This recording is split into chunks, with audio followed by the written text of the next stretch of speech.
Bonjour ou bonsoir à chacun de vous, selon votre position. Bienvenue à ce webinaire. Vous pouvez utiliser le chat pour vos commentaires et la partie aux questions-réponses pour des questions. L'intitulé de ce webinaire en ligne est « Comment Dieu m'a appelé à écrire ». Ce sujet est très important car nous savons que l'écriture reste un moyen privilégié pour l'humanité. Et Dieu lui-même a choisi de faire consigner sa parole par des auteurs bibliques. L'écriture peut être donc un moyen de conservation et de sécurisation. La spécificité de ce webinaire est de faire voir comment l'écriture peut être un appel divin, un ministère à part entière ou une mission venue de Dieu. Et pour y parvenir, l'auteur Paul Abessolo du Gabon a voulu partager avec nous son parcours dans l'écriture. Paul Abessolo, merci pour avoir accepté de nous dire comment Dieu vous a appelé à écrire. Merci. Merci beaucoup. Monsieur Paul, vous avez suivi une formation d'avocat et vous travaillez dans l'administration publique.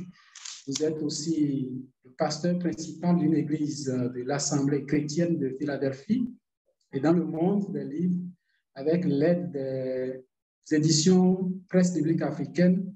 On peut citer vos titres comme Vivre heureux malgré la pandémie, coécrit par Dr. Jacques Tokor, aussi Joshua, comment développer une âme conquérante, 60 jours pour booster votre foi, volume 1 et volume 2, et etc. Monsieur Paul Abessolo, vos expériences pourront aider d'autres. Votre parcours peut booster l'ardeur et l'écriture de certains. Et nous vous recommandons à la grâce de Dieu. Nous demandons que l'Esprit Saint vous utilise et que Dieu prenne contrôle de toute la technique que nous allons utiliser. Nous prions pour tous les participants et nous vous recommandons à la grâce de Dieu.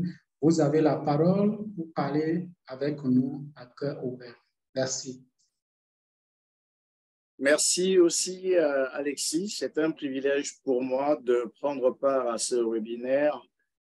Et je voudrais dire donc merci à MAI pour le dévolu jeté sur ma modeste personne pour faire ce retour d'expérience en matière de littérature.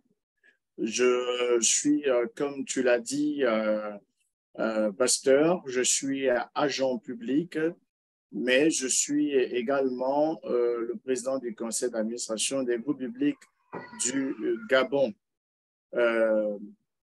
J'ai donc à partager pour quelques 30 à 40 minutes au plus mon expérience avec l'espérance que nous aurons la possibilité d'échanger richement pour que chacun de vous puisse non seulement faire ses appréciations sur ce livrable, mais également apporter sa pierre à l'édifice des écrivains chrétiens, car c'est bien l'objectif poursuivi par ce webinaire. Je dois dire aussi que je suis marié et père de 4 enfants. Alors, j'ai commencé à ressentir les frémissements de mon appel au ministère d'écriture il y a bien longtemps. Parce que écrire en vérité a été pour moi comme un objectif longuement mûri. Ma première idée d'écriture date de 1998 Je préparais à l'époque un voyage pour aller poursuivre mes études à l'étranger, au Sénégal plus précisément.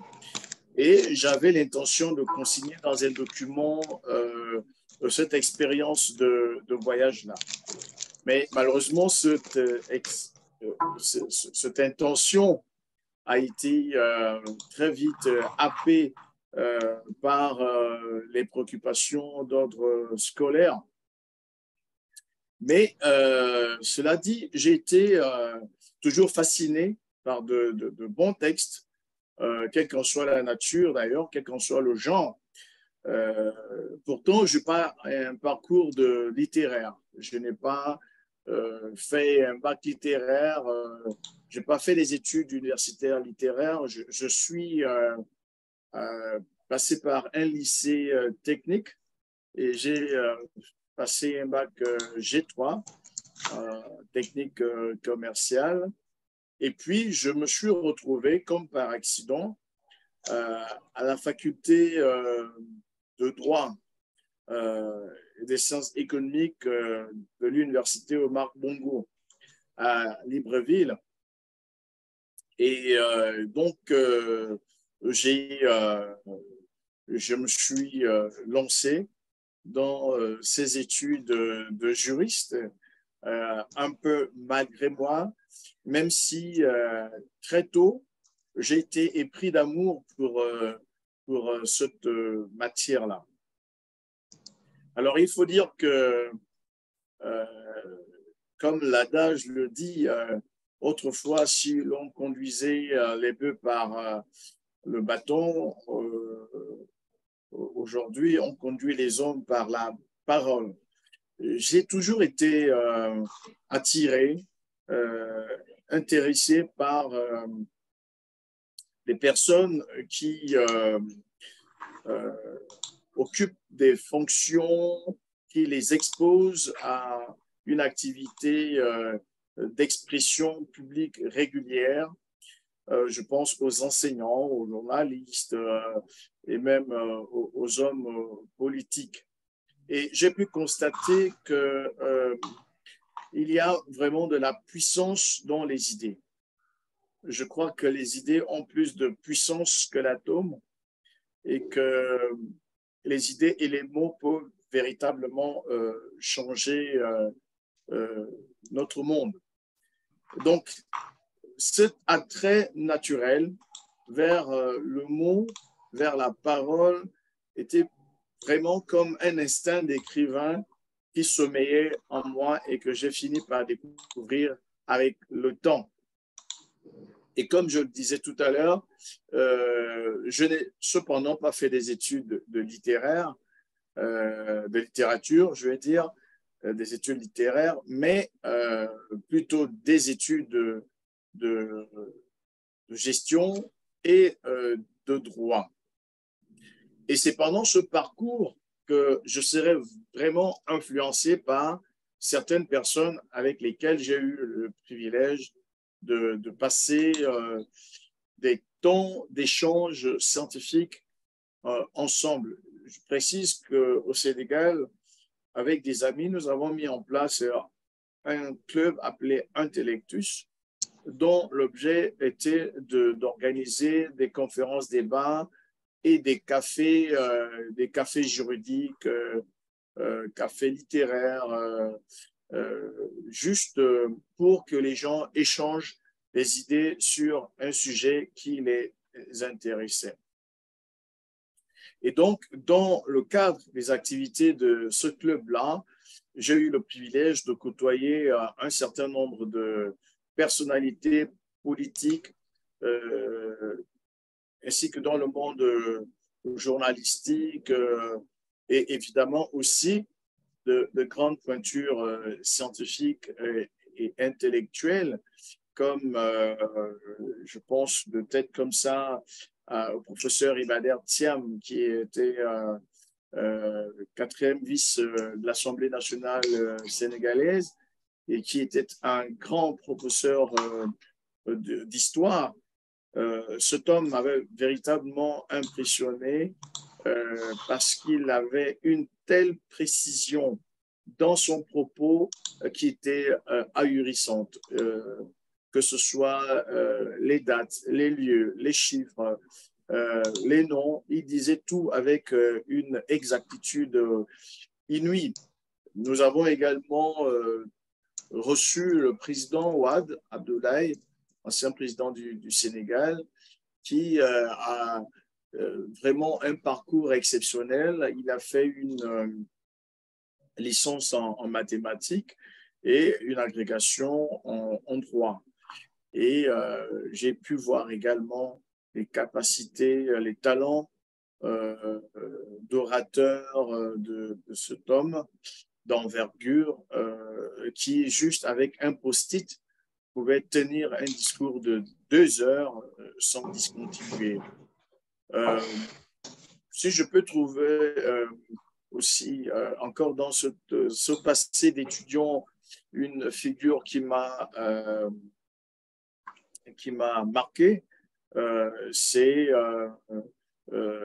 celle, cette fois-ci, du pasteur Maurice Decker. Pasteur Maurice Decker, qui est à la retraite aujourd'hui, il est à Orléans. C'est un homme exceptionnel. Il a été conférencier pendant une trentaine d'années. Et lui, il m'a beaucoup marqué parce qu'il est très riche dans ses prédications. Il parle un français très correct. Ses textes sont jonchés d'anecdotes. Il a une très belle exégèse des textes.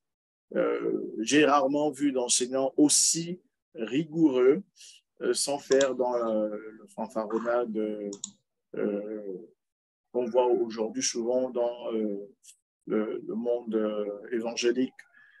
Et donc, j'ai été beaucoup inspiré par ce pasteur-là et la manière dont il abordait les évangiles.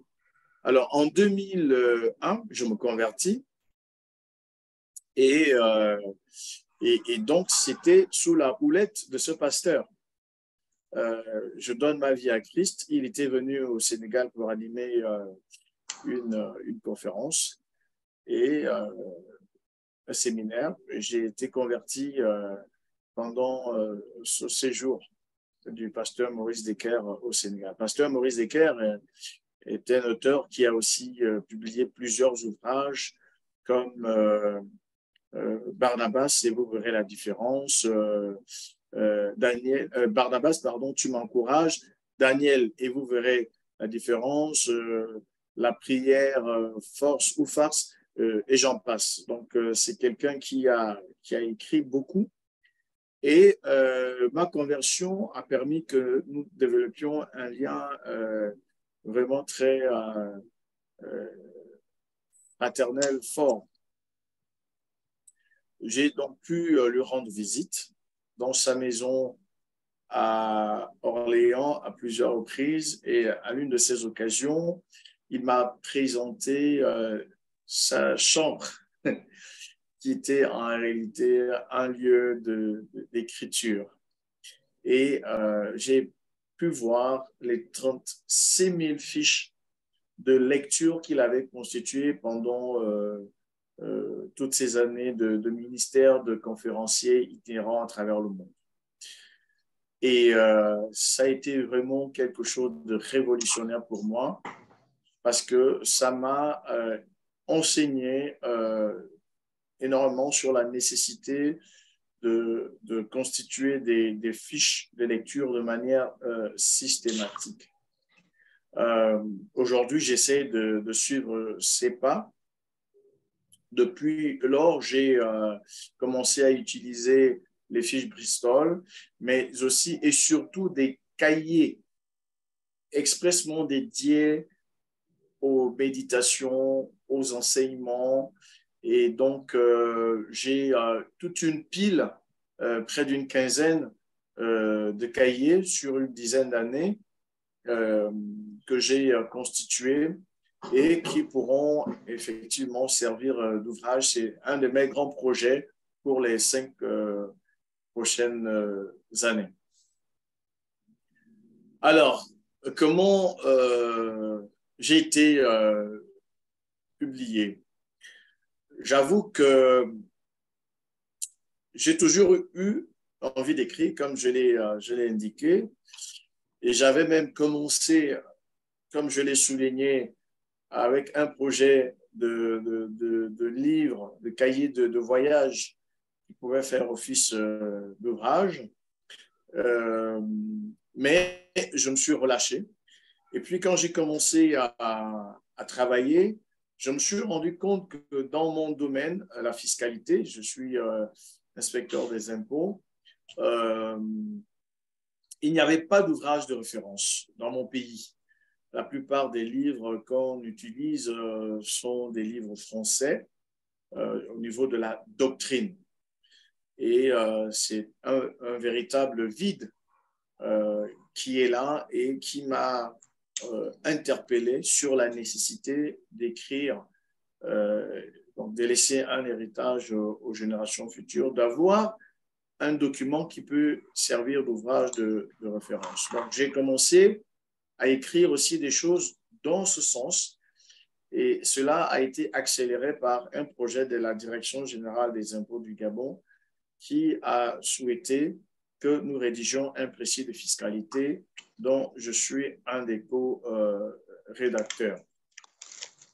Alors, donc, pendant que j'étais dans cette période de tâtonnement, la COVID-19 est arrivée et nous avons été astreints à plusieurs confinements. Et c'est là où tout est parti.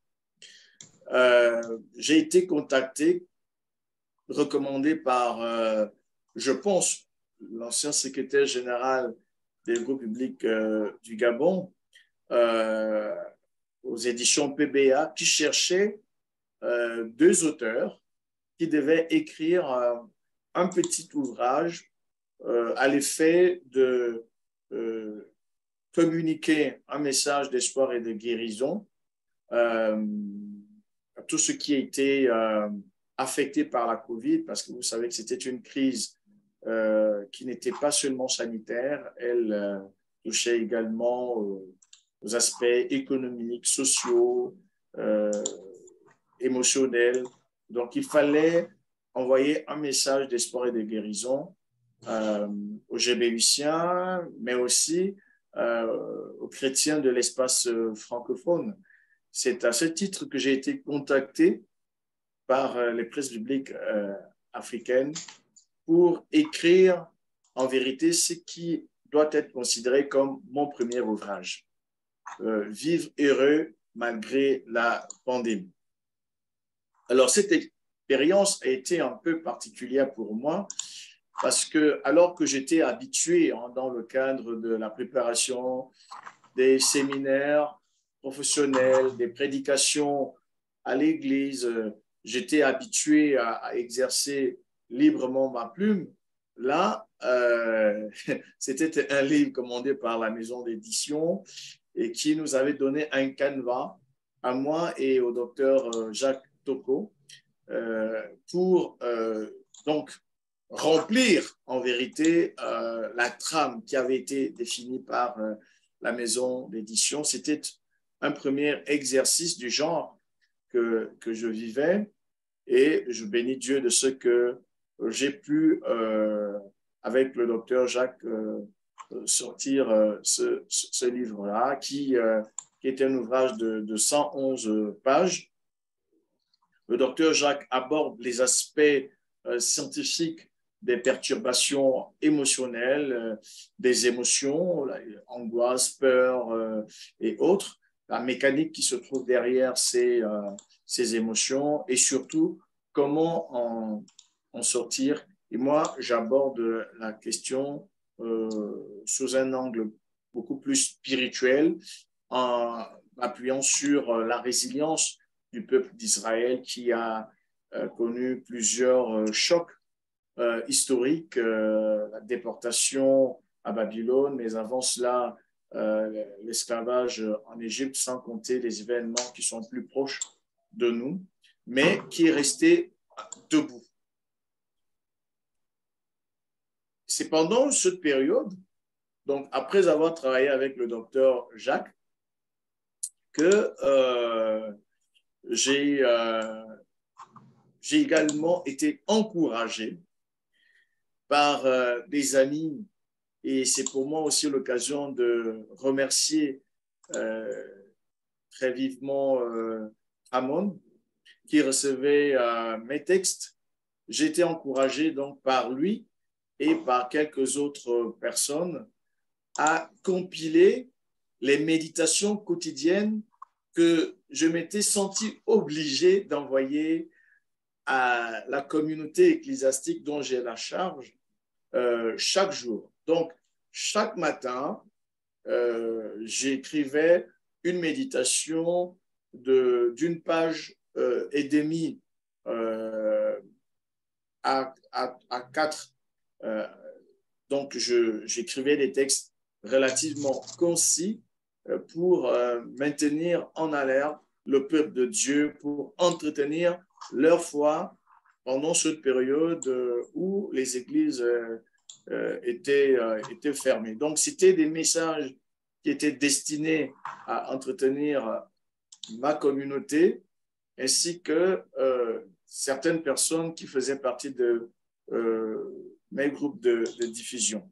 Mais les retours ont été tellement positifs que certains m'ont encouragé à mettre cela sous la forme d'un livre. J'ai reçu un message express de Ramon, plusieurs messages même m'encourageant à aller dans ce sens. Donc, je me suis finalement décidé à proposer à Georges Laté, le directeur des PPA, cette compilation. Je lui ai envoyé un fichier de 118 méditations.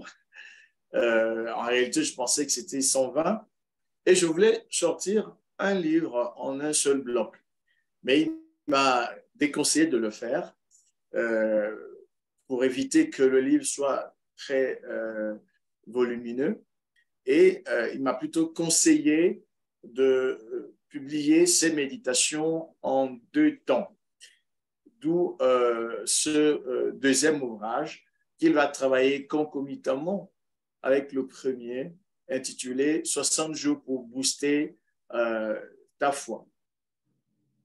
Donc, cet ouvrage est sorti dans son premier tome et le second sortira certainement avant la fin de cette année. Le fichier est déjà entre les mains de l'éditeur et peut-être juste après l'Assemblée mondiale, j'avais voulu que ce soit avant, mais il m'a dit qu'il avait déjà d'autres ouvrages dans les pipelines. Il a donc souhaité que ce soit un peu après l'Assemblée mondiale que le tome 2 sortirait. Et un autre ouvrage que je prépare en ce moment sur Jacob, l'ultime brisement. Jacob, l'ultime brisement, c'est un livre dans lequel je montre comment Dieu a brisé tous les appuis humains de Jacob, depuis l'emboîture de sa hanche jusqu'au départ de Benjamin en Égypte, en passant par la mort de Rachel, par le départ forcé de Joseph en Égypte dans les circonstances que vous connaissez. Donc, je montre que Dieu a pris le contre-pied de toutes les aspirations charnelles, humaines, de tous les appuis de Jacob pour qu'il apprenne à dépendre de sa grâce et à lui abandonner toutes choses. Parce que, en fin de compte, il dira, si je dois rester sans enfant, je resterai sans enfant. Que Benjamin parte avec vous, prenez le double de l'argent que vous avez ramené et prenez également des vivres du pays pour aller les remettre à l'homme qui gouverne le pays. C'est ce que j'appelle l'ultime brisement. Donc, probablement, celui va aussi sortir après l'Assemblée mondiale, en même temps que le tome 2. Donc, 60 jours pour booster ta foi, tome 1 et tome 2 ont été écrits dans les circonstances que je viens de d'écrire. Et quand la maison d'édition a reçu ces deux livres, ces deux manuscrits, je me suis dit, mais j'avais fait une étude biblique qui avait été en grande bénédiction à l'Église. Je me demandais s'il n'était pas possible d'en faire un ouvrage. Et donc, je lui ai envoyé vraiment le brouillon, la version 0. Et il m'a dit, ça c'est un très bon livre, les PBA veulent le prendre. Je dis, il n'y a pas de problème. Pour moi, le plus important, c'est que la parole de Dieu soit répandue. Et c'est comme ça que les PBA ont récupéré ce livre. Et c'était vraiment un sujet de joie pour moi de pouvoir contribuer à la propagation de l'Évangile au travers de ces 3 ouvrages. Alors, quels sont les défis que j'ai rencontrés, les difficultés auxquelles j'ai fait face pendant ce travail? Je ne serai pas exhaustif pour vous permettre d'échanger, pour nous permettre d'échanger ensemble. La première chose que je peux dire assez rapidement, c'est que concernant précisément le dernier livre, il m'a fallu apprendre le style d'écriture d'un ouvrage parce que c'était des textes qui avaient été écrits dans l'optique d'enseigner à l'Église. Et là, il fallait en faire un texte qui devait sortir des 4 murs de l'Église et qui devait revêtir les formes appropriées selon les canons consacrés pour ce genre de véhicule de savoir et d'information. Donc, il fallait réorganiser le texte et ça a été un exercice assez laborieux pour moi. Et j'ai pu constater aussi que ceux qui sortent des livres sur la base des prédications rencontrent la même difficulté, c'est-à-dire la reconversion du texte du texte initial en version qui puisse tenir lieu d'ouvrage. La deuxième difficulté, c'est qu'il fallait justement tenir compte des exigences de l'éditeur, parce qu'on peut avoir des choses à dire, des choses intéressantes, mais un livre, il a un certain nombre, il respecte un certain nombre de contraintes, comme les dimensions des parties, la rédaction des avant-propos, la bibliographie, et tout cela a été vraiment un travail supplémentaire que j'ai dû faire sous la houlette de l'éditeur.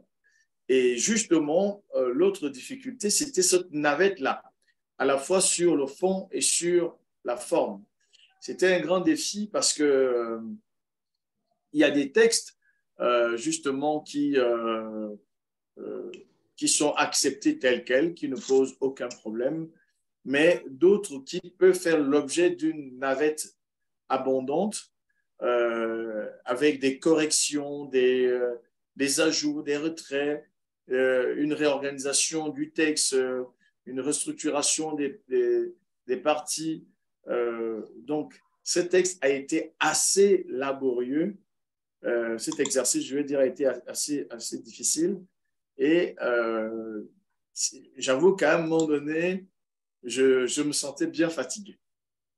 Je me sentais fatigué et c'est là où j'ai reçu une révélation du Seigneur qui me montrait dans une méditation que ce que ma vie est devenue aujourd'hui est parti de ce que les gens ont écrit. This meeting is being recorded. Ma vie a été changée, transformée grâce à la Bible et grâce au livre. Et la question que le Seigneur me posait, c'est et si les gens qui avaient écrit la Bible s'étaient lassés, qu'aurait été ta vie aujourd'hui? Alors, cette méditation était pour moi vraiment un coup d'accélérateur, une parole énergisante. J'ai pu reprendre des forces, puis rassembler à nouveau mes forces pour pouvoir continuer l'écriture. Et puis l'autre défi, c'est le financement. Après avoir envoyé les différents textes que j'ai compris, les contrats qui peuvent exister entre un auteur et un éditeur, les contrats en compte d'auteur et les contrats en compte d'éditeur. Et donc, par rapport au financement, certains contrats devaient exiger que ce soit moi qui paye la totalité, l'intégralité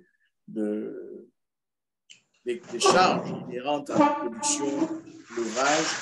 Et il fallait quand même chercher 2 à 3 bons millions de francs CFA pour le financement du support.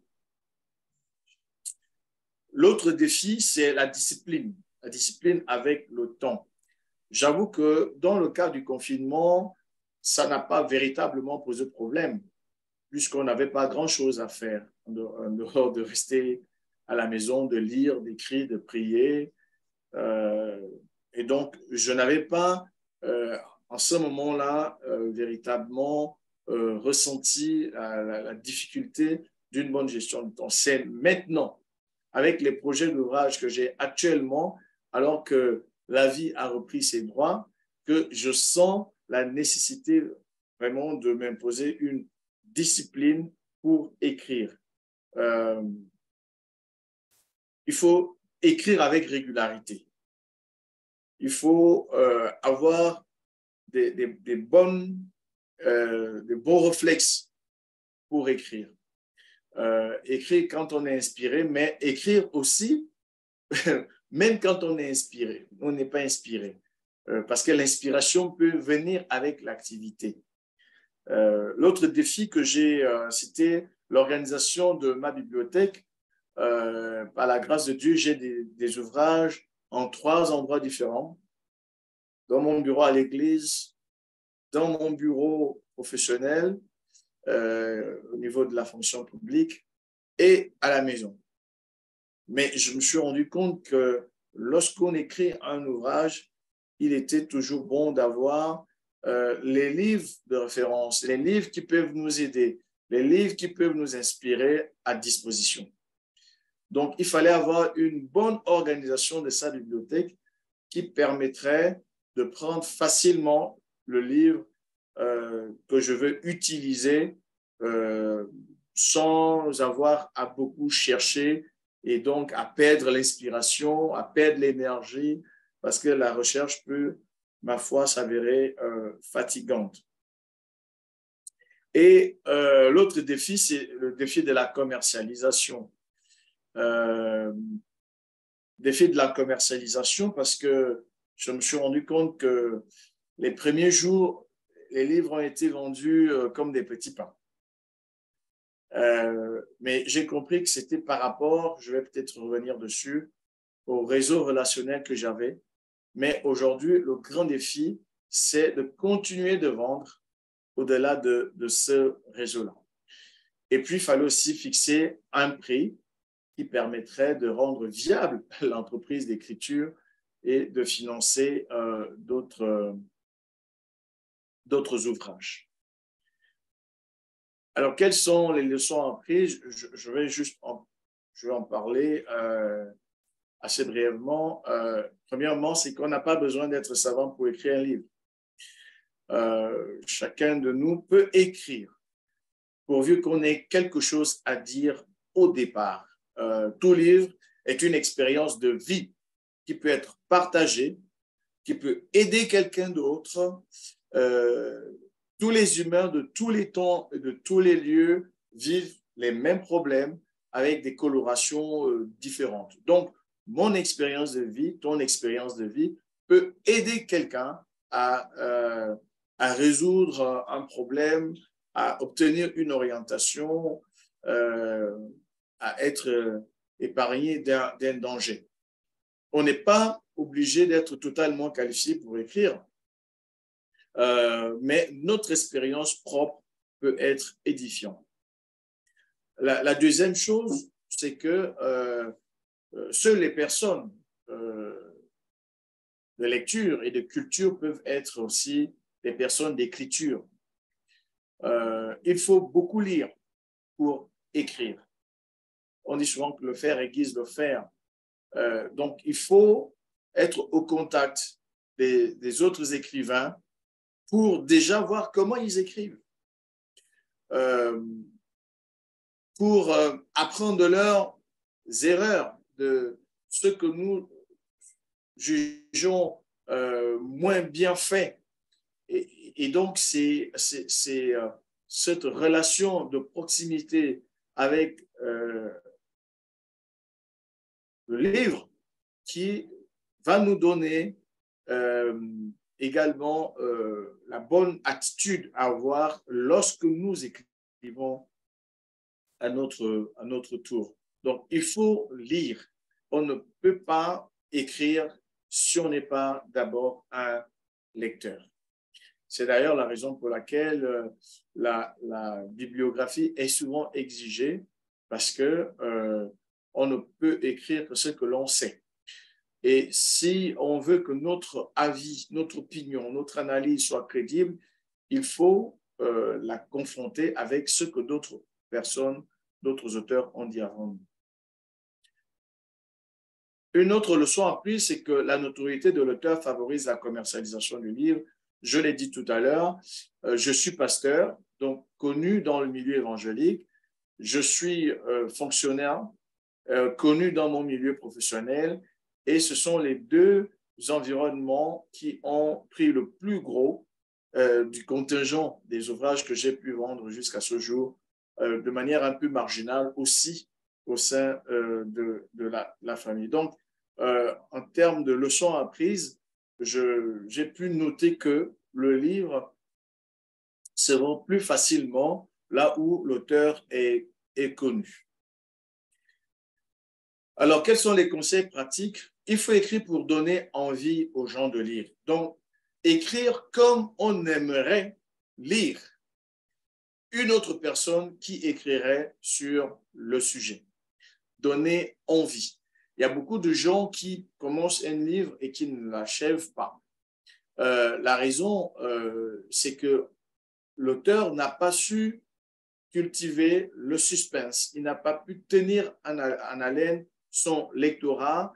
Il n'a pas pu faire en sorte que son lectorat soit accroché au déroulé de son livre pour aller jusqu'à la fin et se dire, je saisis enfin ce que je cherchais.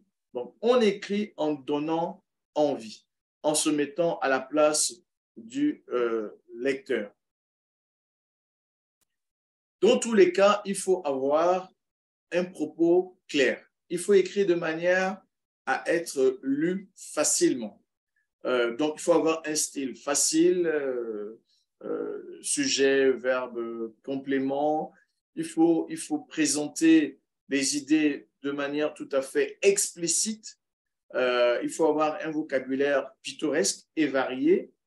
Il faut rester constant dans le genre littéraire qu'on a choisi, dans le style qu'on a choisi, pour que la personne ne soit pas perturbée dans son activité de lecture en cours de chemin.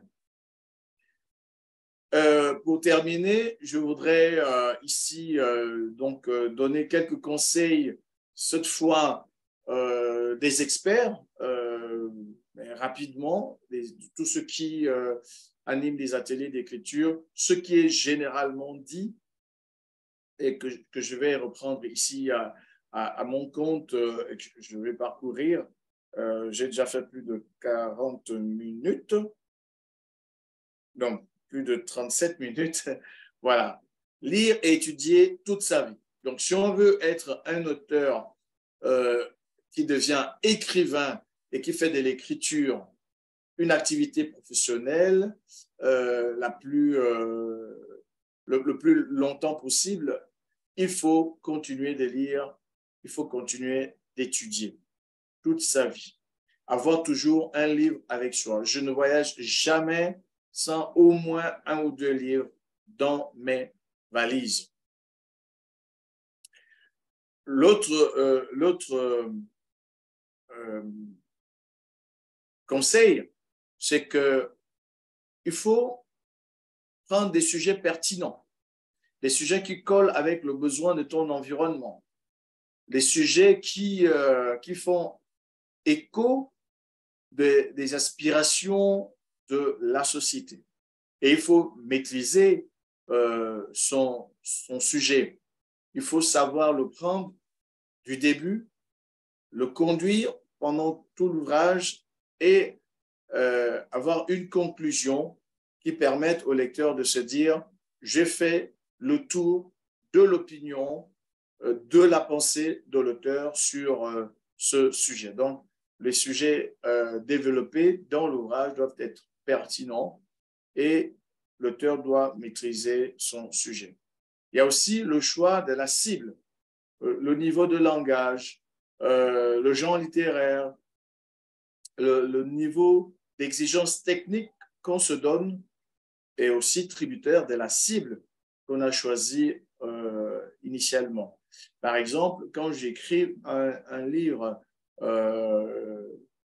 pour la critique qui sur un peu la validation de l'ouvrage, je dois faire attention aux aspects purement techniques.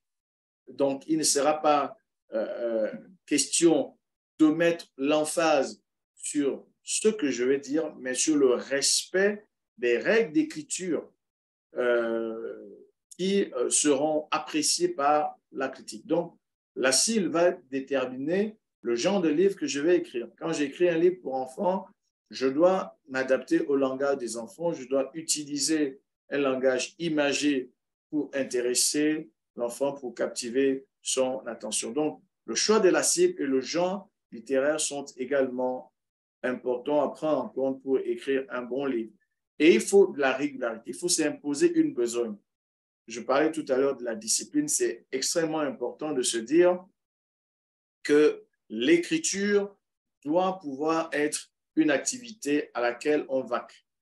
Je m'assieds pour écrire parce que c'est l'heure d'écrire. Et il faut écrire environ 1000 mots par jour quand on veut faire carrière. Il faut écrire une histoire à la fois. Il faut apprendre à écrire des textes en 90 jours successifs. Évidemment, il faut veiller aussi sur sa santé. Il faut beaucoup travailler. Quelqu'un a dit, le talent, ça n'existe pas parce que l'éditeur, généralement, n'a pas envie de vous donner une chance parce qu'il a déjà son réseau d'auteurs à succès. Et donc, quand on entre en scène, on a besoin de travailler beaucoup plus que ceux qui nous ont devancés. Donc, il faut beaucoup travailler. Et il faut tenir compte du volet commercial. Comme je l'ai dit tout à l'heure, c'est aussi le conseil de la plupart des experts. Il faut cultiver un style simple et il faut être original, c'est-à-dire une idée nouvelle ou une nouvelle manière d'aborder une problématique. Voilà, donc, bien aimé, le partage que je voulais faire sur mon expérience d'auteur débutant et je suis à votre disposition pour d'éventuels commentaires. Merci, que Dieu vous bénisse. Pasteur Paul Avesolo, merci pour votre partage très riche, très encourageant et nous sommes reconnaissants au Seigneur pour tout ce que vous venez de partager avec nous. Une fois encore, merci. Alors, j'attends les questions des participants, mais en attendant, est-ce que vous pouvez nous dire réellement comment vous êtes convaincu que Dieu vous a appelé pour écrire? Comment Dieu m'a appelé dans le ministère d'écriture? Tout à fait. Et que vous êtes convaincu que Dieu vous a appelé. Ah oui, alors je suis absolument convaincu. Vous savez, je vais apporter quelques preuves. Donnez-moi une minute.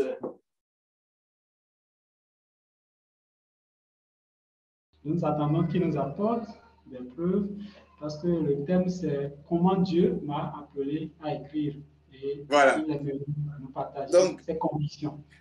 je ne peux pas tous les présenter, mais c'était juste un petit lot des cahiers d'écriture que j'utilise manuellement parce que j'aime bien écrire à la main. Et je les ai depuis plusieurs années. Et aujourd'hui, mon sentiment, c'est que si je les garde sous ce format, eh bien, ça reste le patrimoine de ma famille. Si je le transforme en livre, ce sera un patrimoine universel. Deuxièmement, je suis convaincu que Dieu m'a appelé au travail d'écriture parce que je me sens épanoui en écrivant. L'écriture est une forme de respiration intellectuelle pour moi, tout comme la lecture. Et donc, c'est un domaine dans lequel je me sens vivre en écrivant. Je pense aussi que Dieu m'a appelé au ministère d'écriture parce que, en vérité, j'ai eu des retours qui ont été très, très encourageants. Ce matin seulement, ou ce midi, avant de venir me préparer pour ce webinaire, je suis allé prendre mon enfant à l'école.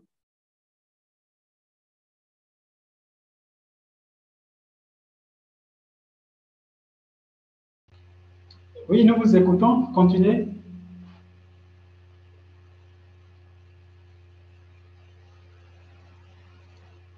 Nous n'avons pas le retour de votre côté.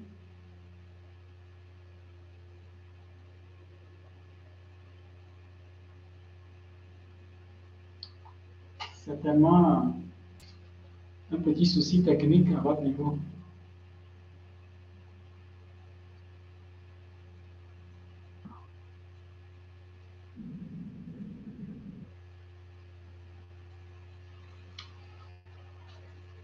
Paul Abessolo.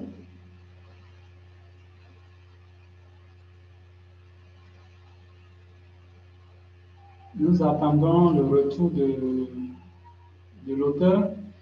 Il est en train de partager avec nous comment Dieu l'a convaincu dans le ministère de l'Écriture. Vous partagez avec nous que vous êtes allé chercher votre enfant ce matin et que... Voilà, excusez-moi, j'ai eu un petit souci.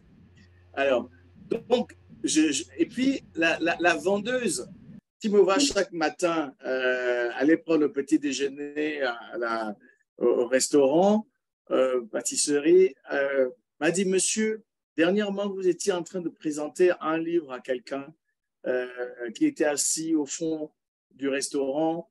Et le titre m'a intéressé. Est-ce que je peux l'acheter? Je dis oui, mais je les ai à la maison.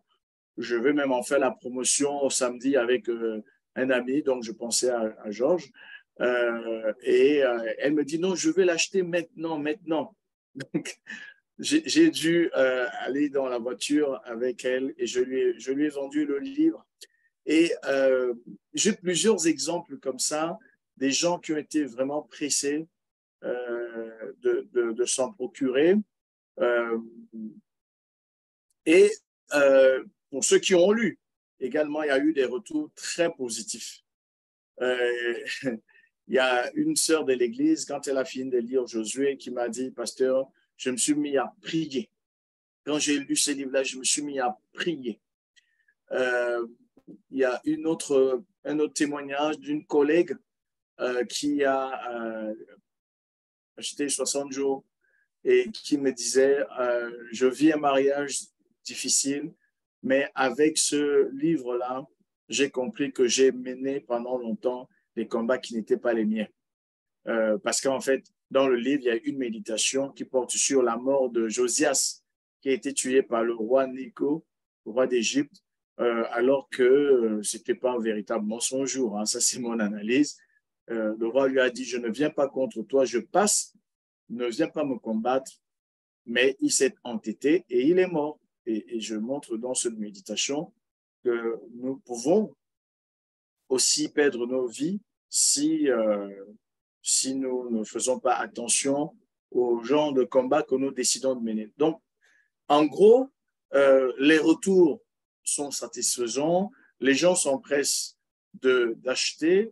Moi-même, je m'épanouis dans ce que je fais et je sens qu'aujourd'hui, après 22 ans de vie chrétienne et après avoir écrit à la main une quinzaine de livres dans mes cahiers de méditation quotidienne, il est temps que je laisse un héritage aussi aux générations futures.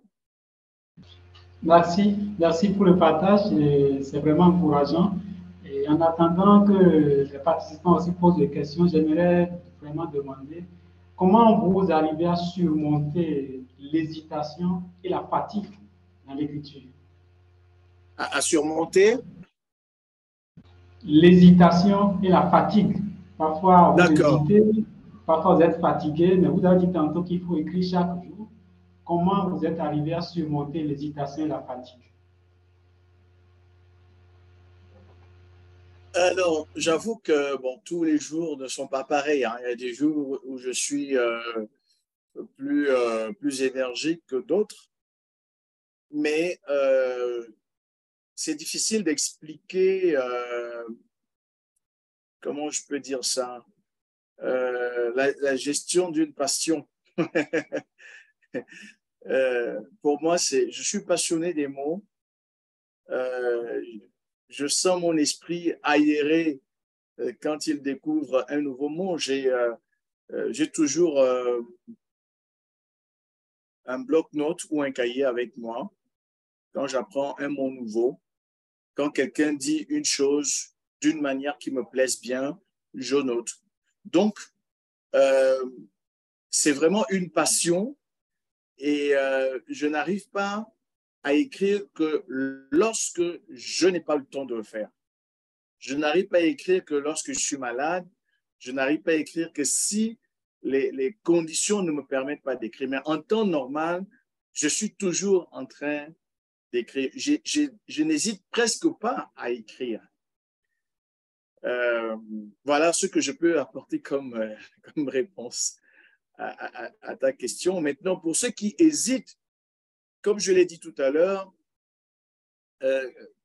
quelqu'un m'a dit il n'y a pas d'inspiration sans transpiration.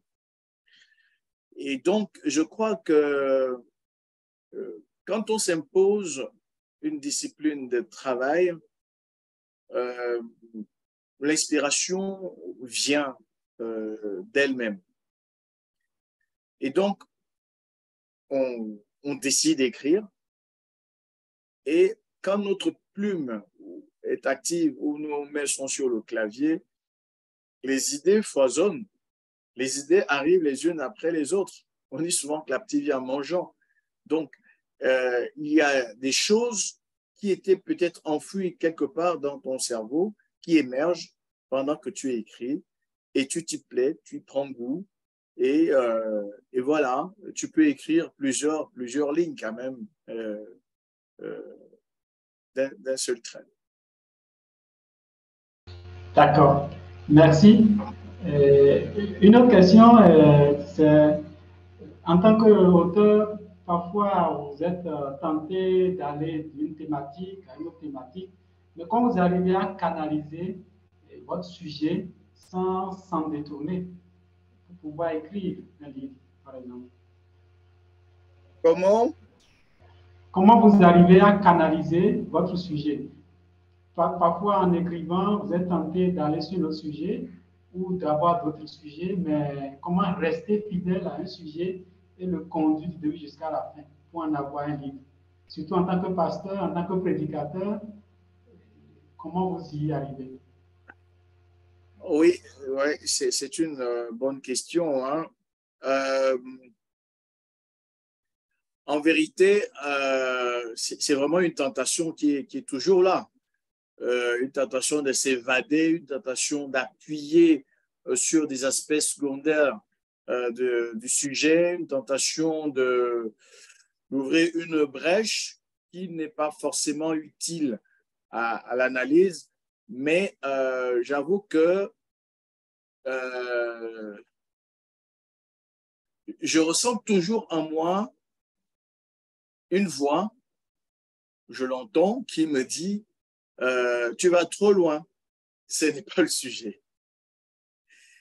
Et parfois, c'est à contre-cœur que je décide de faire demi-tour parce que moi-même, je peux être entraîné à le faire, mais les exigences du métier, le fait que j'écrive ou que la personne qui me lise reste focus sur ce que je dis, ces exigences m'imposent de faire machine arrière. Donc, il faut avoir le courage déjà de s'auto-censurer parce qu'on sait ce qui ne fait pas partie du sujet de manière directe ou indirecte et ce qui peut enrichir le sujet. Mais il y a aussi le gros travail de l'éditeur. Et je bénis Dieu pour les PBA parce que je crois que la réussite d'un ouvrage dépend aussi de la qualité de travail de l'éditeur. Parce que l'éditeur a ce pouvoir-là de séquencer l'ouvrage, de saucissonner les parties, d'extirper les aspérités du texte pour que le lecteur ne se perde pas. Donc, le courage d'autocensure et puis s'en remettre aussi à la docte appréciation, au juste jugement de l'éditeur. D'accord, grand merci. J'attends toujours les participants. Vous pouvez activer votre micro pour parler ou poser des questions dans le chat. Pasteur Abbé Solo, nous sommes en train de parler de comment Dieu vous a appelé à écrire, c'est-à-dire que l'écriture est comme un ministère, comme le pastorat. Absolument, c'est tout un ministère. Parce que quand tu écris, il y a une relation, il y a des affects même qui se développent avec le public. Quand j'envoyais, par exemple, les méditations pendant le temps de la COVID, j'avais des retours sur WhatsApp. Et ces retours pouvaient me prendre au minimum 2 heures pour que je prie pour les gens qui me disent vraiment telle partie de la méditation m'a béni, j'aimerais que tu pries pour moi, ou alors je n'ai pas compris tel aspect, j'aimerais que tu m'éclaires davantage, ou alors je ne suis pas d'accord avec ce que tu as dit parce que je pense ceci, au contraire. Donc, c'est tout un ministère qui se développe à travers l'écriture. Et c'est pourquoi, quand on commence à écrire véritablement, il faut se donner du temps pour le faire. Il faut organiser son temps. Il faut vraiment une intelligence organisationnelle pour que le travail d'écriture ne soit pas juste une partie de sinécure, une façon de jouer avec la plume. Et surtout, je le dis d'ailleurs dans la bande-annonce, que lorsqu'on écrit pour le Seigneur, on doit prier pour soi-même parce que nous communiquons la vie qui est en nous. On doit prier pour les lecteurs parce que nous sommes en train de parler par le truchement du livre, qui est un enseignant infatigable, qui est un enseignant qui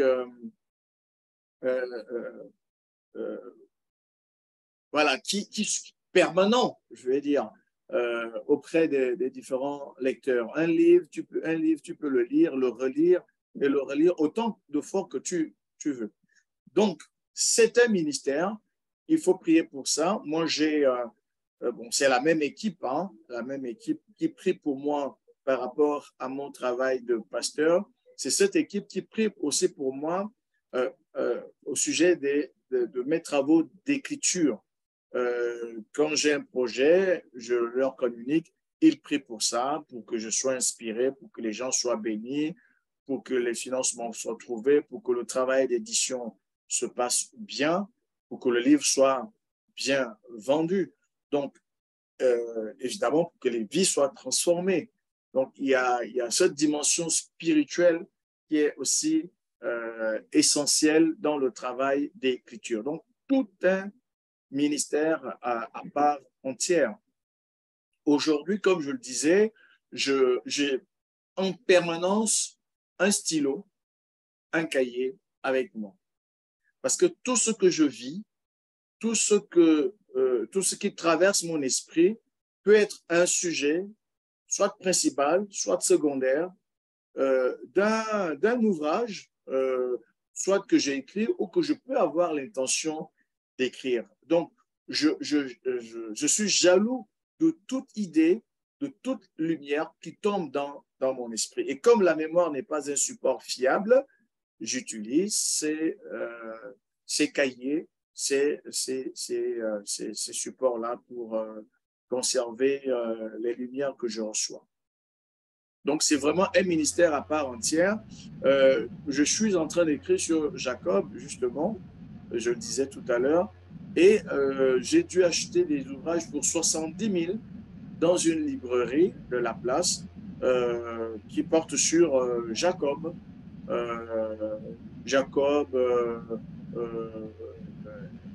un homme vaincu par la grâce, Jacob et ses fils, Jacob les démêlés de la grâce, etc. Donc, j'ai déjà envoyé justement au PBA la trame principale, donc le message que je vais communiquer et que j'ai partagé avec vous, mais je vais l'enrichir avec évidemment ce que je veux aussi apprendre de ces lectures. Donc, c'est un ministère qui nécessite des financements, qui nécessite un investissement et je ne lésine pas sur les moyens pour le développer de cette manière. J'ai, dans le cadre de mes activités professionnelles, fait un séjour récemment en France. Je suis rentré jeudi dernier et je n'ai pas hésité d'aller à la FNAC et d'acheter un bon nombre de livres et de voir les auteurs les plus lus en ce moment,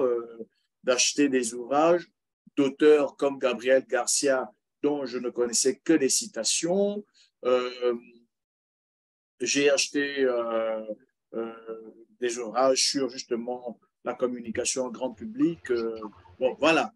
Donc, on s'investit, on met de l'argent, on passe du temps, on reste en relation avec son lectorat qui fait des retours dont on tient compte pour mieux répondre à leurs demandes.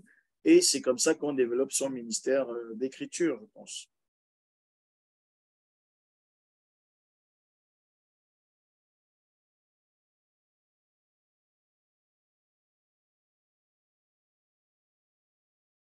J'espère qu'on est toujours ensemble.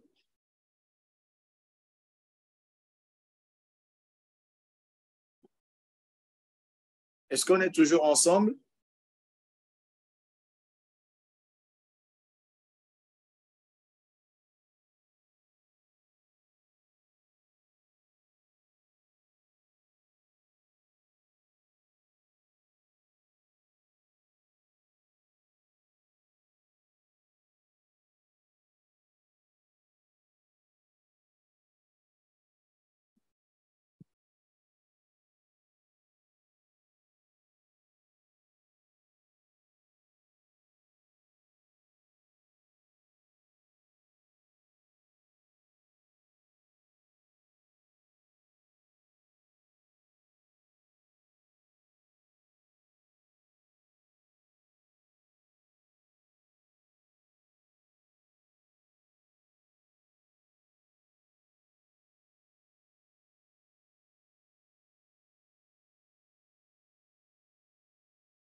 Allô?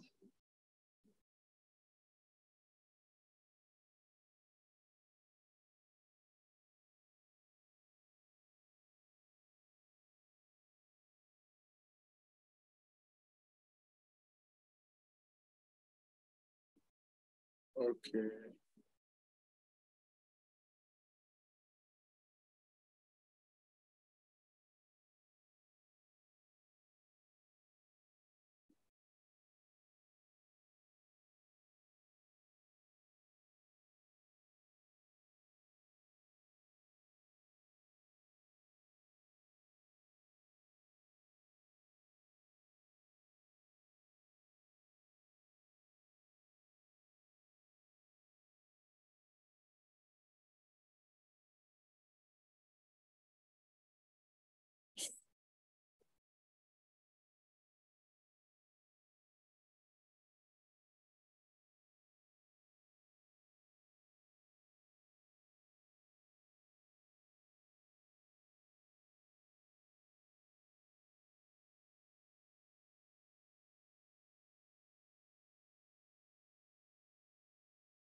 Allô?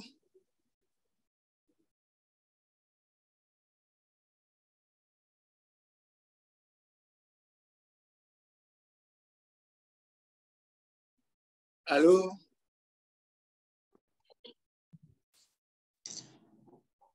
Allô? Merci, pasteur. J'étais vraiment déconnecté par un souci technique. Ah, d'accord. Ben, j'étais inquiet. Toutes mes excuses à tous les participants. Mais je pense que nous pourrons déjà conclure cette conférence. Nous vous remercions vraiment pour la participation et nous présentons toutes nos excuses pour les désagréments, mais grâce à Dieu, on est en train de terminer. En quelques secondes, avez-vous un dernier mot pour terminer ce webinaire? Encore merci à tous les participants. Merci à MAI.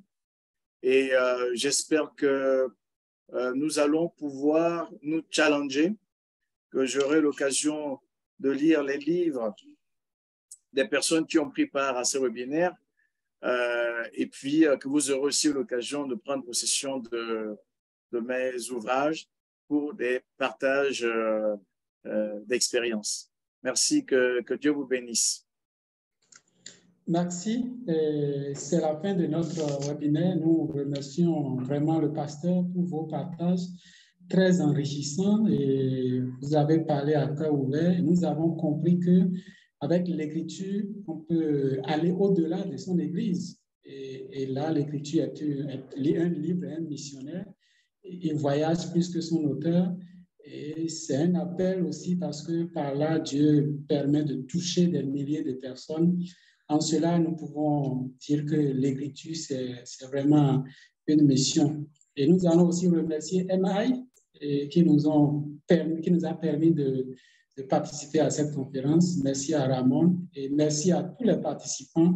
Nous vous disons merci et on prend rendez-vous tout prochainement pour les autres conférences que nous aurons grâce à MI. Bye bye. Bye bye. Merci.